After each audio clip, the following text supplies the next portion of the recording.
আজ শুভ নববর্ষের প্রীতি শুভেচ্ছা ও ভালোবাসা জানাই সকল বন্ধুদের।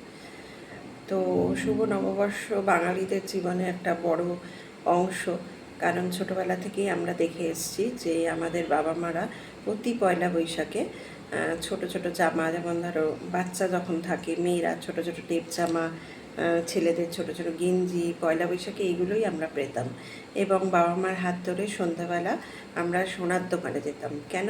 100-200 টাকা জমা দিয়ে তখনকার দিনে ওই বছরের শেষে একটা ছোট ছোট গয়না মারা করতো এবং পয়লা বৈশাখে আমন্ত্রণ থাকতো সব দোকানে। আর সেখানে গিয়ে আমরা প্রচুর মিষ্টির প্যাকেট, মানে ভরে যেত ঘর, এত মিষ্টির প্যাকেট নিয়ে আসতাম।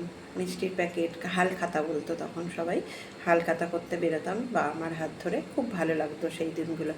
এখন আর সেই দিন নেই, আর সোনার দোকানে 100-200 টাকারও এখন আর ভ্যালু নেই। যাই হোক, সবাই পয়লা বৈশাখ ভালো কাটিও, সুস্থ থেকো।